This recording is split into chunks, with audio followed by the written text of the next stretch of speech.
buenas noches, un gusto saludarte. Never Antelo desde Tarija. Muy buenas noches, que haya sido una grata jornada para todos. Muy bien. ¿Cómo lecturamos esto de las alianzas, Ricardo? ¿Qué es lo que puedes analizar? Oficialmente se han registrado 5 alianzas y 11 partidos políticos, ¿no? Que aparentemente tendrían que presentar binomios para las elecciones de este agosto del 2025. Si este registro de estas 5 alianzas que cumplen esta primera etapa del calendario electoral está mostrando una grave desviación del ejercicio de los partidos políticos. En puridad, la política de alianzas es una cuestión muy debatida desde la base militante de los partidos políticos, nunca una decisión popular. Así ha ocurrido históricamente, ¿no? Es decir, en el MNR, en el Partido Obrero Revolucionario, etcétera, porque es una cuestión que compromete la línea ideológica de un partido. Pero aquí, ¿qué es lo que se ha buscado? Mediante una decisión popular se ha pretendido mostrar fortaleza a través de acuerdos burocráticos con algunas organizaciones de carácter departamental o algunos otros partidos de carácter nacional, ¿no? Esto, por ejemplo, está mostrando, es una de las manifestaciones de una grave crisis del sistema de partidos políticos, que se expresa en un deterioro organizacional, ¿no? Es decir, primero que se vea a los partidos políticos no como un espacio público, sino como una prolongación del ámbito privado hacia el espacio público por los intereses que vayan a tener los operadores políticos, ¿no? Hemos estado viendo hasta listas de embajadores, etcétera, en algunas de las tiendas políticas. Esta expectativa es la que muestra esa desviación clientelar, patrimonialista. A eso hay que agregarle, por supuesto, un caudillismo. En las cúpulas se toman las decisiones, se hace en el partido lo que el jefe determina, nunca desde las bases. Hay un bajo o nivel ideológico y, por supuesto, un déficit de participación o democracia interna. Esto es grave porque es expresivo de un deterioro de ese rol de los partidos de ser intermediarios en la formación de los poderes públicos y que muestra que no están actuando como correas de transmisión hacia la ciudadanía para hacer madurar políticamente a esta. Ahora, ¿cómo se entiende esto? Porque dentro de las alianzas están los partidos que también han registrado como partido político, ¿cierto? Van a presentar doble candidato, o sea, van a ser parte de una alianza y van a ser parte de su partido, presentarán binomio. ¿Cómo se entiende esto, Ricardo? Los partidos que no han formado alianzas están obligados a participar. Si es que no lo han hecho en 2 ocasiones, perderían la personería jurídica. Los que han presentado alianzas van con un binomio por cada alianza, ¿no? Pero aún así tenemos un número importante de candidaturas que está mostrando una grave dispersión, ¿no es cierto?, del voto, una fragmentación política que es perjudicial para la gobernanza, para forjar alianzas, para crear una cultura de respeto de la Constitución y las leyes, ¿no? Y para ponerse al servicio del desarrollo de Bolivia, ¿no? Entonces no es tan sencillo como que vayamos a ver que esto tiene un carácter anecdótico, más o menos son partidos, no es algo importante, esto tiene un carácter anecdótico, más o menos son partidos, no es algo importante que repercuta en la realidad nacional, sino que es altamente preocupante, ¿no? Además, ciertamente el número de partidos tiene que ver con la medición de la volatilidad política. Las democracias necesitan de partidos sólidos, ¿no? con mucho contenido ideológico, ¿no? Es decir, que puedan diferenciarse de los otros por estas posiciones ideológicas y que trasciendan en el tiempo, ¿no? A través de la acción permanente de su militancia en su organización partidaria hacia la ciudadanía. Y cuando no hay esto, por supuesto que la gobernabilidad y la conflictividad se ven comprometidas. Es algo histórico que se registre tanta interés o participación en un momento complicado, no solo por la crisis política, sino por una crisis económica, ¿no? Sí, realmente es una situación que preocupa. Reitero, es una manifestación de una crisis del sistema de partidos políticos y no parece ser que por este camino vaya a venir una solución para la problemática nacional, sino todo lo contrario. Ya en el pasado hemos tenido experiencias de coaliciones, ¿no? Parece ser que están visualizando en el horizonte que podrían llegar a acuerdos entre bancadas parlamentarias, dado que no va a alcanzar ninguno de ellos, por ejemplo, el triunfo en primera vuelta, ¿no? Entonces están calculando reeditar ese expediente de las alianzas, pero que no ha tenido buen resultado en el pasado, ¿no?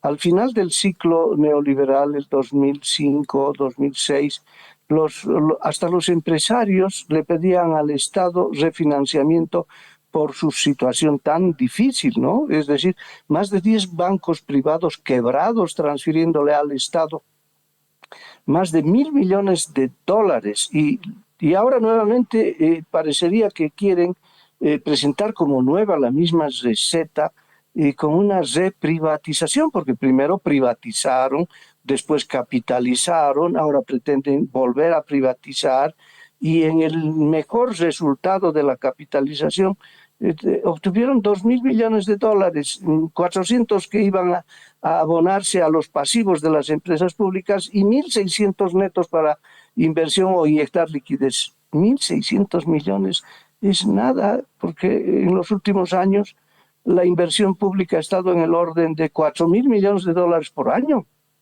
Entonces, esto sumado a la falta de gobernabilidad en un periodo crítico tiene que alarmarnos porque ¿qué pasaría si no se alcanzan soluciones, si no se alcanzan consensos? Sencillamente la conflictividad va a escalar y eso quiere decir comprometer la paz social, ¿no? Entonces, ojalá que haya un proceso de reflexión, especialmente en la ciudadanía, porque los problemas de la democracia se resuelven con más democracia. Con este tema de la cantidad de partidos políticos, ¿qué se visualiza? Que muchos queden, no logren llegar al 3% o que todos entren y hay una democracia pactada. Si bien la ley 026 no permite ahora los famosos acuerdos políticos, ¿no? Con lo cual se hacían presidente, como ganó Jaime Paz Amor en su momento, siendo el último, llegó a ser presidente, pero ahora los pactos políticos pueden haber en primera, en segunda vuelta. ¿Cómo analizamos esto? Dado que en segunda vuelta ya se reducen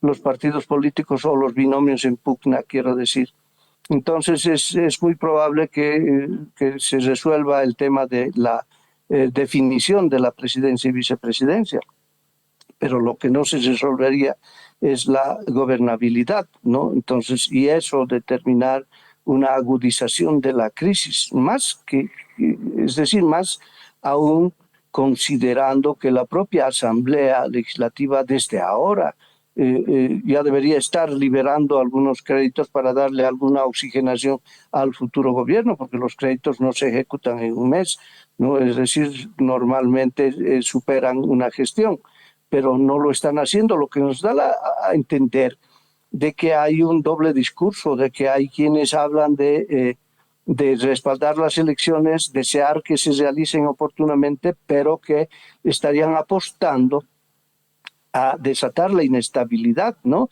Especialmente del lado de quienes ya en el pasado se vieron comprometidos con el relevo violento del gobierno el año 2019 y de este levismo que pretendería una habilitación por la fuerza con acciones de hecho, ¿no es cierto?, de su binomio.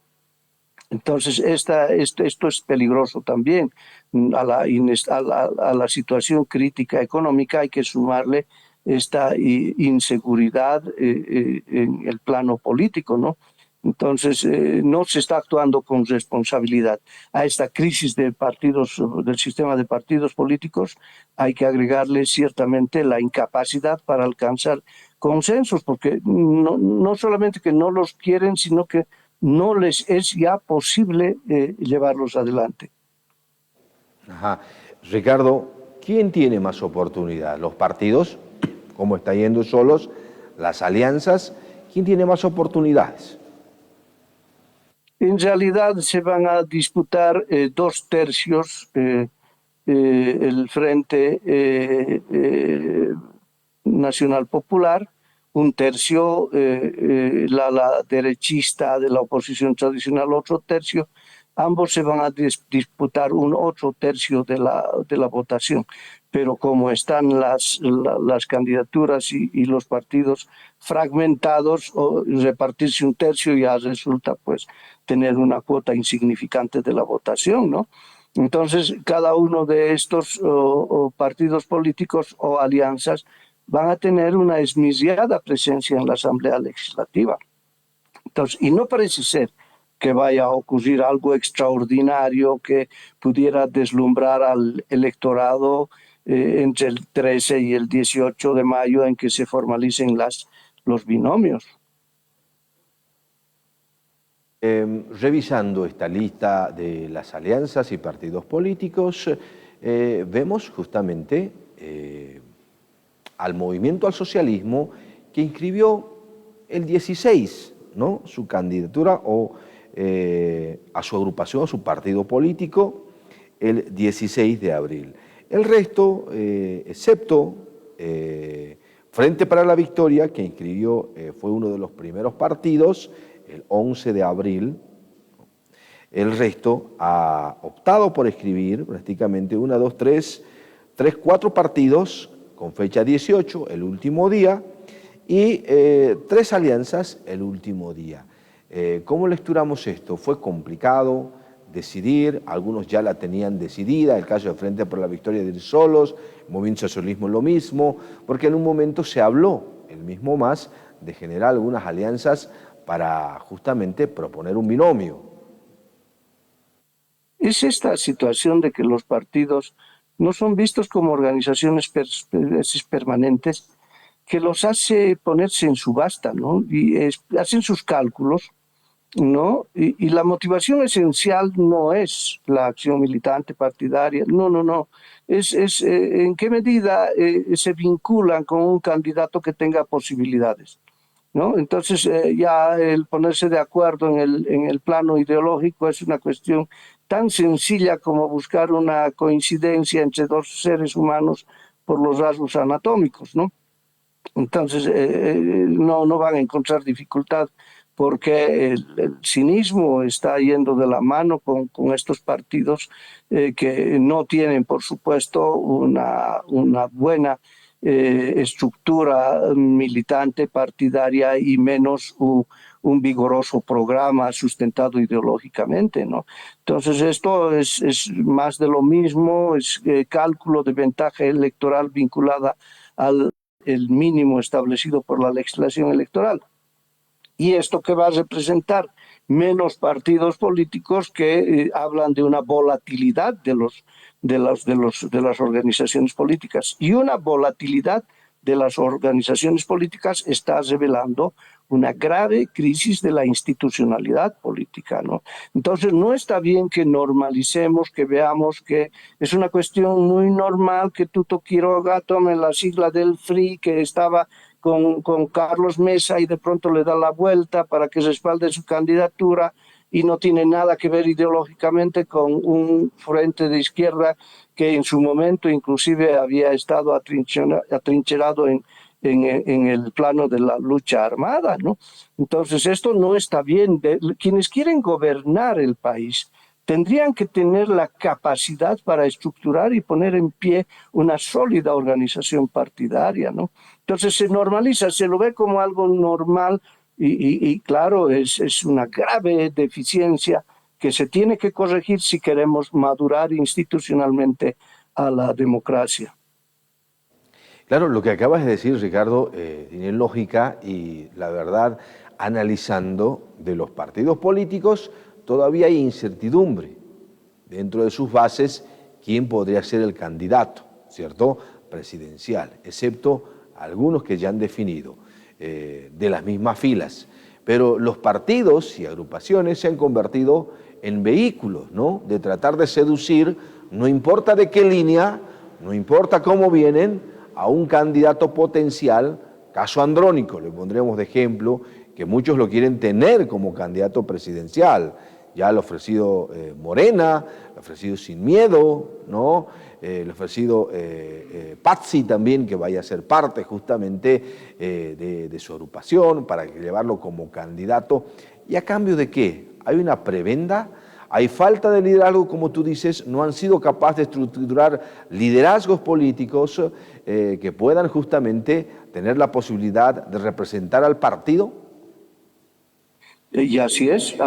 ¿Quién recuerda actividad partidaria en los últimos, digamos, 5 años del Frente para la Victoria o de PANBOL, por ejemplo, o del Partido Demócrata Cristiano o del MNS, por ejemplo, ¿no?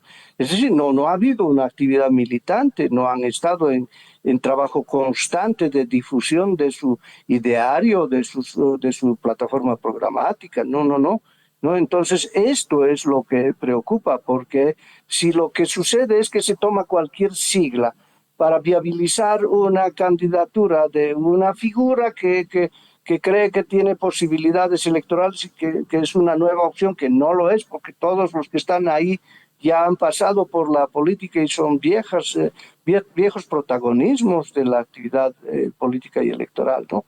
Entonces, si eso es lo que ocurre, los partidos no son lo que deberían ser. Y si esto es así, la democracia está en grave peligro, ¿no? Ricardo, para ir cerrando, ¿qué crees que ocurra en el lado de la línea de izquierda? Porque aparentemente hay una derecha y una izquierda, ¿no?, que tienen diferentes partidos. La oposición intentó formar un bloque de unidad, fracasó en ese intento y se encuentra más desunida que nunca, ¿no?, más dividida. Y por el otro lado, la izquierda, que empezó siendo un solo movimiento, hoy por hoy hay 3 cabezas que podrían justamente liderar ese lado. ¿Qué crees que va a ocurrir con esta línea de izquierda? Las distancias que se han tomado entre estas 3 vertientes del voto nacional de las organizaciones nacionales populares ya parece ser que no tienen posibilidad de aproximarse, ¿no? En el MAS parecería ser que la figura más visible sería el presidente Luis Arce. Por su parte, Andrónico buscaría, por supuesto, una sigla que le permita viabilizar su candidatura, tratando de mantener distancia tanto de Luis Arce como de Evo Morales. Y Evo Morales mantendría su expectativa de ser candidato hasta el último momento, con la probabilidad de tener que delegar, ¿no es cierto?, la candidatura a la presidencia a un segundo personaje que de ninguna manera sería Andrónico Rodríguez y que les restaría importante caudal electoral. Entonces, mínimamente, sin tomar en cuenta a Morena, estaríamos hablando de 2 a 3 candidaturas por la izquierda, ¿no?, y el oficialismo. Pero que tendrían que a futuro, después de las elecciones, tratar de encontrar puntos de coincidencia para allanar la gobernabilidad, ¿no? Pero tendrían además la facilidad de poder encontrar, digamos, mayor mayor posibilidad de mayoría absoluta en la Asamblea Legislativa con esa estructura fragmentada de la derecha. Entonces, en los hechos estamos ante una clara posibilidad de que el gobierno o una opción el Frente Nacional Popular pudiera hacerse cargo del gobierno después para la futura gestión, quiero decir, ¿no?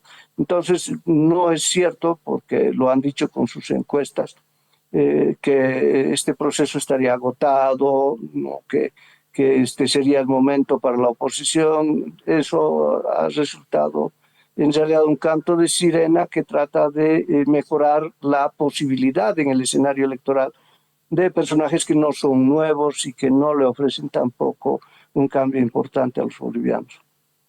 Muy bien. Ricardo Fuentes, muchas gracias por este contacto y este análisis. Hasta un próximo momento. Un gusto saludarlo. Buenas noches. Buenas noches. Vamos a la pausa en el Antes de Medianoche. Al retornar seguiremos hablando de otros temas. Aguárdenos. Venimos en breve. Enseguida volvemos con Antes de Medianoche.